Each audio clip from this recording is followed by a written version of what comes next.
What happens inside the brain when fear never ends and silence feels heavy, tense, and filled with threat? Imagine a mind that never fully rests, always listening for danger, even when the world appears calm.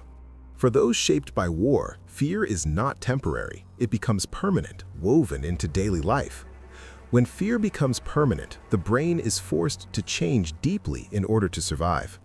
War does not only destroy cities and lives, it quietly reshapes the human brain. Long after weapons fall silent, war continues inside the nervous system of survivors. Every unpredictable threat teaches the brain that safety is fragile and never guaranteed. Over time, the brain stops searching for safety and begins expecting danger instead. Fear shifts from a reaction into the constant background state of the mind. The brain's survival system was built for short danger, not endless threat. In war, this survival system is activated again and again until it stays on. Fear becomes the brain's default setting, while calm feels unfamiliar and unsafe. The brain's alarm system grows hypersensitive under constant exposure to danger. This sensitivity saves lives in war, but becomes exhausting once danger is gone. The brain reacts instantly to sounds or movements that resemble past danger. Logic arrives too late because survival reactions always move faster than thought.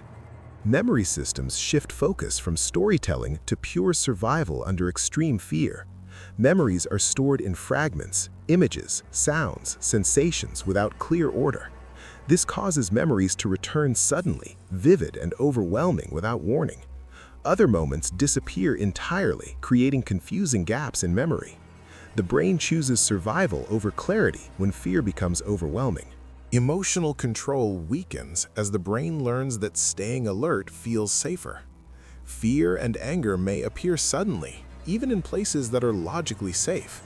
Sadness may feel constant, heavy, and difficult to escape from day to day. Even joy can feel dangerous because relaxation once meant vulnerability. From the inside, these reactions feel confusing, exhausting, and hard to control. People often wonder why they cannot simply relax or move on from fear. The answer is not weakness, but a brain trained by repeated danger. These survival patterns are written deeply into neural pathways shaped by war. War forces the brain to adapt again and again until fear becomes its language. As fear persists, the brain changes not only reactions, but the chemistry that shapes mood and balance. Stress chemicals flood the body repeatedly, designed for emergencies but never meant to stay. When these chemicals stay high for too long, the brain begins to feel overloaded and exhausted. Sleep becomes shallow and broken because the brain refuses to fully power down at night. Even during rest, the nervous system stays alert, listening closely for signs of danger. Pleasure and motivation fade as the brain prioritizes survival over enjoyment. Emotional numbness appears, creating distance from life, relationships, and inner experience. This numbness is not indifference, but the brain conserving energy after long danger. The nervous system remains locked in fight or flight long after the war ends. Breathing stays shallow, muscles tight, and the heart ready to race at any moment. Calm environments can feel unsettling because the body learned danger follows silence. Sudden noises trigger panic because the body reacts before conscious thought arrives. Crowded spaces overwhelm the nervous system trained to scan constantly for threats. The brain does not track time, only patterns learned during repeated danger. If danger was constant before, the brain expects it again, even in safety. This leaves many people feeling trapped in the past, disconnected from the present. Without support, fear responses become automatic and deeply ingrained over time. Pathways linked to threat grow stronger, while pathways linked to safety weaken. Life slowly becomes smaller as the brain avoids anything that feels unpredictable. Relationships suffer as trust becomes harder to access after prolonged threat.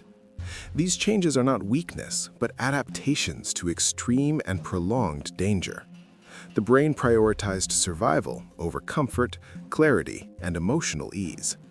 Blaming these reactions is like blaming a scar for forming after injury. Many wonder if the brain can recover after fear becomes a permanent state.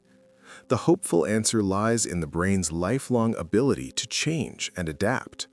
Recovery means teaching the brain that the present is different from the past.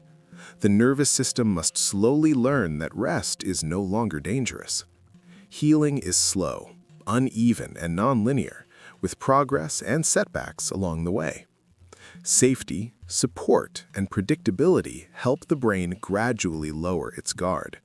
Fear can loosen its grip, allowing life to slowly expand again with time. Recovery does not erase the past, but helps the brain relate to it differently. Memories remain, but they no longer hijack the body as if danger is present. The brain slowly learns that today is safer than yesterday once was. Calm stops feeling like a trap and slowly becomes something the body can trust. New neural pathways form as the brain practices safety instead of vigilance. This process requires repetition, patience, and environments that feel predictable. Supportive relationships help the nervous system relearn trust and connection. Consistency sends the brain a powerful message that danger is no longer constant. Gradually, the body spends less time bracing for impact and more time at ease. Moments of peace become longer, even if fear still returns sometimes. Healing does not move in a straight line, and setbacks are part of progress. Each calm moment teaches the brain something new about safety and control. Fear slowly loses its dominance as other emotional states regain space. Life begins to expand again, step by step, beyond the boundaries of fear. This growth does not erase pain, but makes room for meaning and connection. War changes people, but change does not have to mean endless suffering. Understanding the brain helps replace judgment with compassion and patience. Invisible wounds deserve the same care and respect as visible injuries. Every reaction tells the story of a nervous system that fought to survive. Fear once protected life, even if it now limits how life is lived. Recognizing this helps survivors feel seen rather than misunderstood. Compassion creates space for healing where judgment once closed doors.